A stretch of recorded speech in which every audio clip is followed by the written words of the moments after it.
남중국해 중재 판정의 주요 내용과 함의.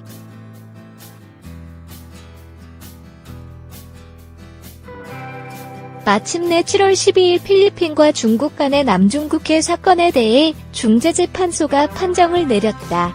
2013년 1월 22일 필리핀이 소를 제기한 후 약 3년 반, 그해 7월 중재재판소가 설립된 지 3년 만이었다. 국제법원이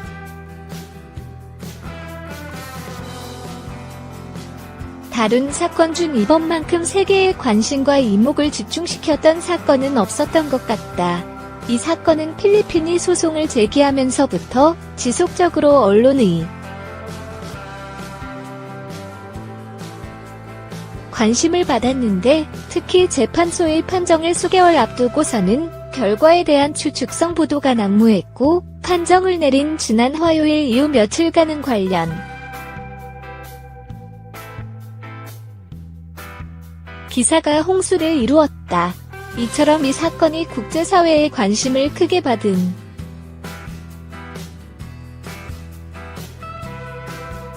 이유는 남중국해와 중국이라는 요인에서 찾을 수 있다. 남중국해는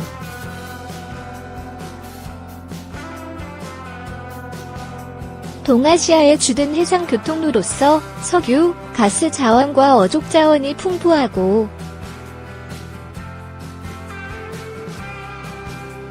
미국과 중국이 항행의 자유를 두고서 첨예하게 대립하는 곳이며,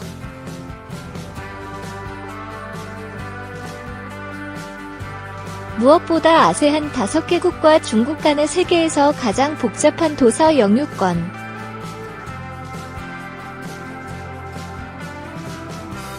분쟁이 전개되고 있는 곳으로, 한마디로 오늘날 세계에서 가장 뜨거운 바다이다.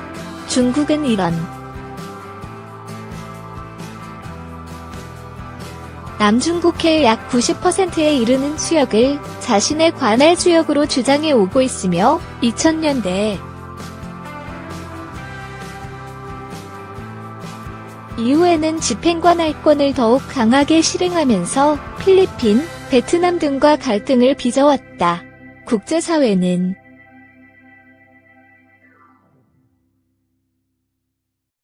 질투로 부상한 중국이 최초로 국제분쟁의 당사자가 된 남중국해 사건에 대해 중국의 반응과 대응에 주목했다.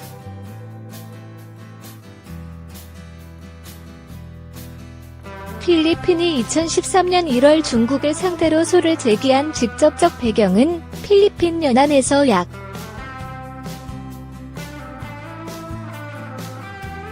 116킬이 중국 본토로부터 약 448일이 위치해 있는 스카버로 숄 중국명 황인다오 인근에서 발생한 양국 간의 어업 갈등이었다. 2012년 스카버로 숄을 점거한 중국이 인근 수역에서 조업 중인 필리핀 어선을 납포함으로써 분쟁이 격화되었다. 그리고 필리핀이 일부 점유하고 있는 남사군도에서 인공섬을 건설하는 등 중국이 남중국해에서 지배력을 강화해 나가는 것도 필리핀으로선 큰 부담이었다.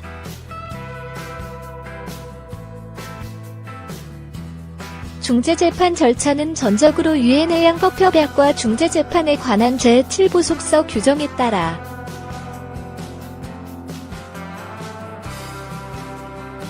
진행되었다. 이 협약의 큰 특징은 협약 당사국 사이에 분쟁이 발생할 경우 상대국의 동의 없이도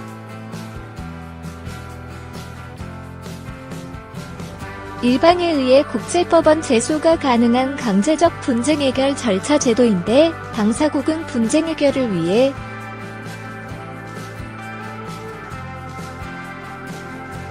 국제해양법재판소 이틀로즈, 국제사법재판소 및 중재재판소 중에서 선택할 수 있고, 서로 다른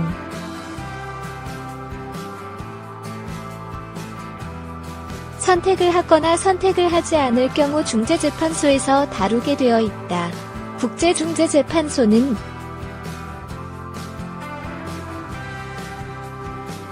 중재재판관을 당사자가 각 1인씩 선임하고 나머지 3인은 합의해서 선임함으로써 총 5명. 재판관으로 구성되는데 상대방이 지정하지 않거나 합의가 되지 않을 경우 이틀로즈 소장에게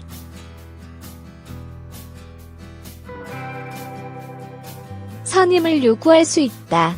남중국해 사건에서는 중국이 처음부터 재판 참여를 거절함으로써 중국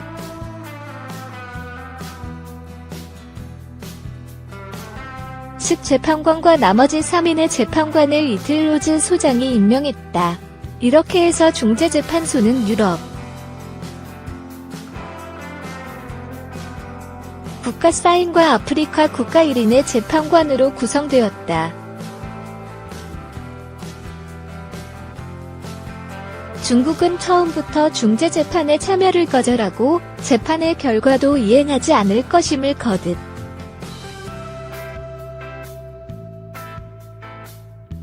선언했다. 하지만 협약 제7부속서의 중재재판에 관한 규정은 걸석재판을 인정하고 있기 때문에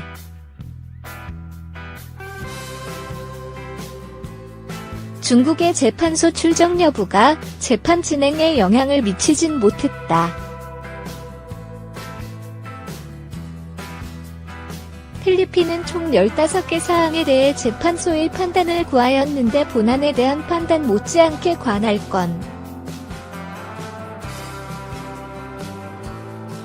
성립 여부가 주된 쟁점이었다. 중국은 외교부 성명 등을 통해 본 사건의 본질은 남중국해 도서에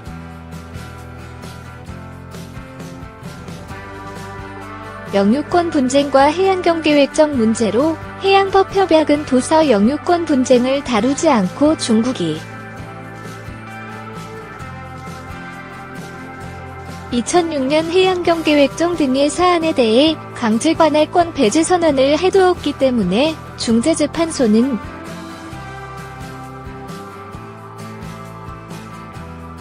관할권이 없다고 주장했다. 하지만 중재재판소는 2015년 10월 29일 재판소의 관할권 존부에 대해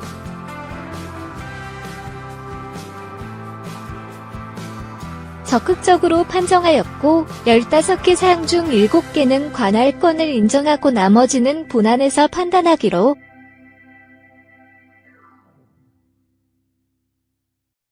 함. 본안에서도 군사활동을 이유로 한 관할권 부정과 중국의 장래 활동에 대해 굳이 판단할 필요가 없다고 한 부분을 제외하고는 모두 관할권을 인정함으로써 다시 한번 관할권 인정에 대해 적극성을 보였다. 특히 관심이 많았던 중국의 구단선 주장과 관련해서 재판소는 이를 도서 영유권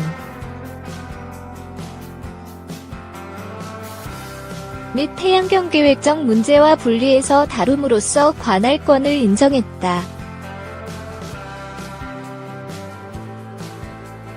중재재판소의 판정은 크게 3부분으로 나눌 수 있다. 첫째는 구단선과 역사적 권리에 기초한 중국의 남중국해 관할권 주장 부분이다. 중국이 주장하는 구단선은 남중국해 전체의 약 90%를 차지하는데 중국은 구단선에 포함되는 모든 해역에 대해 역사적 권리를 기초로 관할권을 주장해 왔다. 이에 대해 중재재판소는 이러한 중국의 역사적 권리 주장은 해양법 협약에 반하는 것으로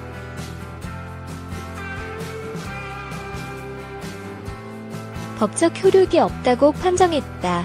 이로 인해 중국은 남중국해에 대한 관할권 주장 근거를 상실하게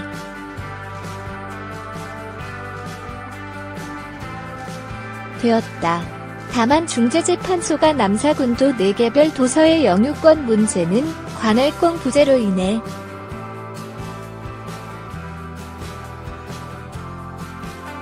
판단하지 않았지만 중국이 남사군도를 포함한 구단선 내의 남중국해 전체에 대해 역사적 권리를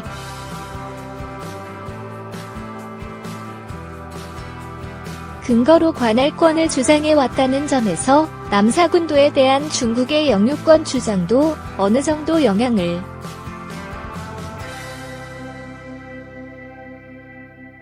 받을 수밖에 없고, 앞으로 중국은 개별 도서들에 대해 영유권이 있음을 입증해야 한다. 둘째는 남중국해 지형들의 법적 지위에 관한 부분이다. 필리핀은 중국이 점유하고 있거나 간척을 통해 인공섬을 건설하고 있는 해양 지형들의 법적 지위에 판단을 구했다. 즉, 이들 지형들이 해양법협약상 도서인지, 암석인지, 간조 노출지인지 또는 수중암초에 불과한지를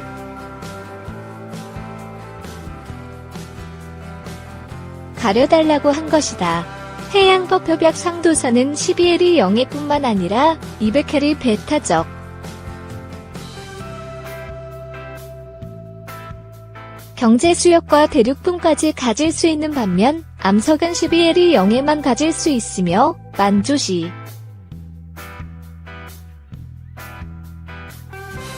수면 아래로 잠기는 간조 노출지는 영해도 가질 수 없다. 그렇기 때문에 각각의 해양 지형들의 법적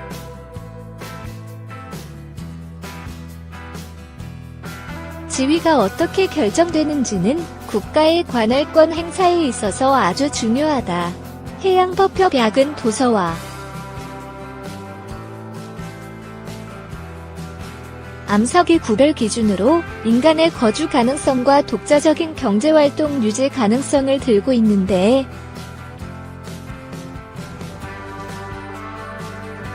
중재재판소는 국제법원 최초로 이에 대해 상세한 검토와 더불어 나름의 기준을 제시했다.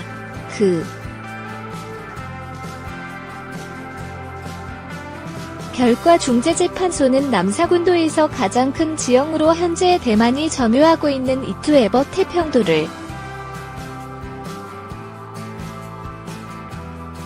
해양법협약상 섬으로서의 요건을 충족시키지 못한다고 하면서 그보다 작은 본 사건의 개별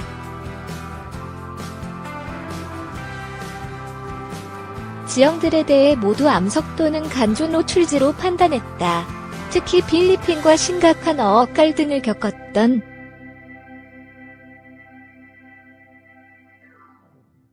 스카버로 숄이 섬이 아닌 암석으로 결정됨으로써 이 숄의 12해리 바깥 해역에 대해 중국은 관할권 행사 근거를 상실하고 필리핀은 자국의 배타적 경제 수역으로서 관할권을 행사할 수 있게 되었다.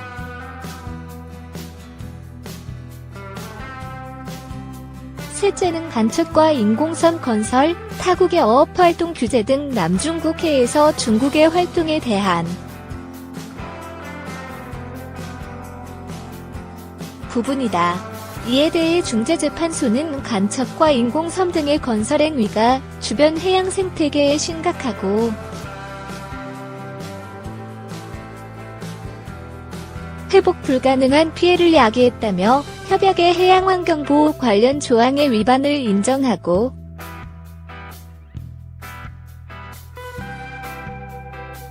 스카버로 숄 주변 수역에서의 필리핀의 전통적 어업권도 침해했다고 판단했다.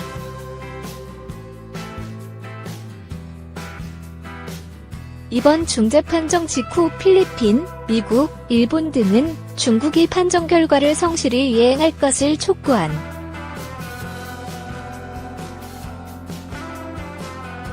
반면 중국은 중재 판정의 무효를 주장하면서 대규모 해상 군사훈련과 다른 국가들의 지지 확보에 힘을 쏟고 있다. 우리 외교부는 미국과 중국의 입장을 고려해서 판정을 계기로 외교적 노력에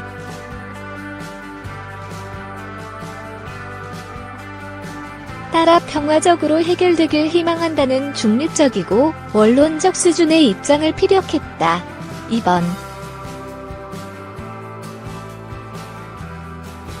중재 판정의 정치적 해석은 지향하고 법적 관점에서 볼 때 다음과 같은 함의를 찾을 수 있다.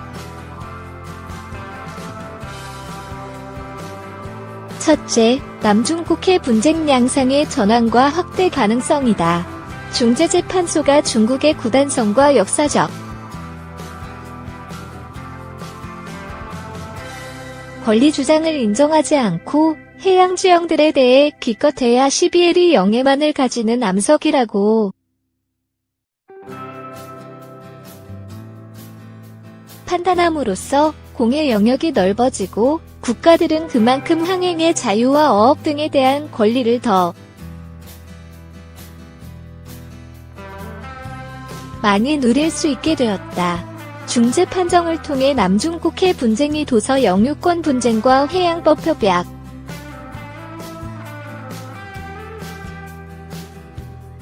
상의 각종 분쟁으로 정리된 것도 특징이다. 앞으로 베트남 등이 중국을 상대로 소송을 제기할 수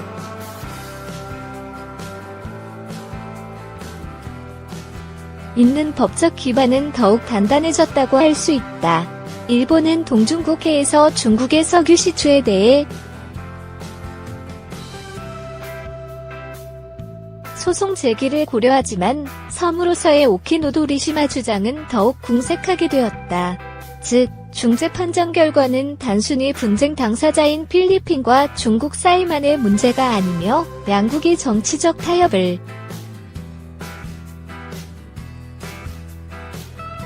하는 선에서 그치지는 않는다.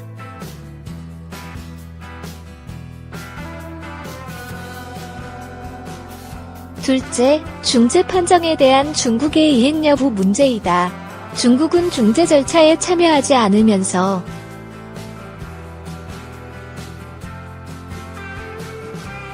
판정의 무효와 결과 불이행을 거듭 공언하였기 때문에 현재로선 이를 이행할 가능성은 희박해.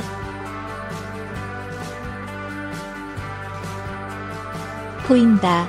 하지만 어쨌든 중재재판은 중국이 당사국인 해양법 협약이 정한 절차에 따라 진행되었고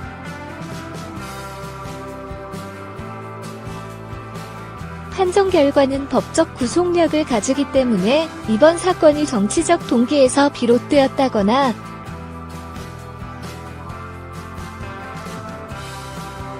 불공정한 재판이라는 이유로 판정 결과를 이행하지 않을 때 국제사회에서 중국에 대한 신뢰는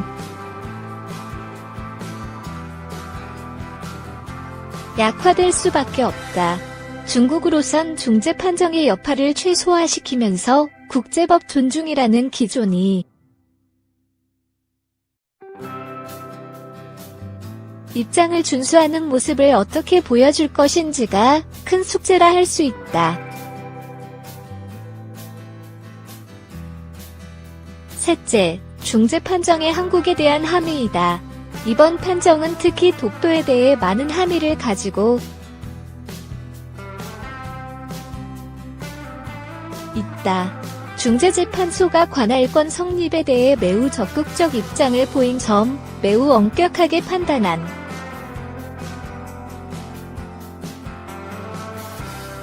섬의 기준에 의하면 독도를 섬이라 보기 어려운 점, 인공섬 공사가 해양 생태계를 파괴했다고 하는 부분 등은 앞으로 우리 정부의 독도 정책에 더욱 신중을 기하게 한다. 또한 도서 영유권에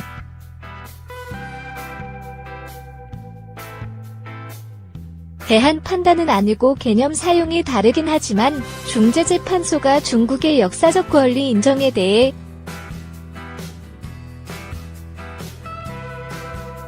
소극적으로 판단한 부분도 독도와 관련해서 검토를 필요로 한다. 남중국해 사건은 해양법 협약에 따라 분쟁의 평화적 해결을 위해 그 수단 중 하나인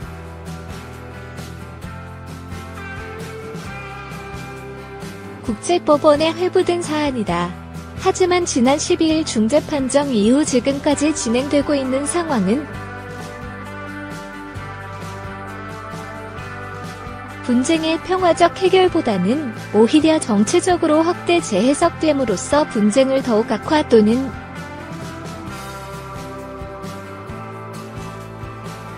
확장시키는 방향으로 흐르고 있다. 그러나 이럴수록 사건을 더욱 객관적으로 바라보고 평화적 해결책을 모색함으로써 해양에서의 법의 지배가 증진되길 기대한다.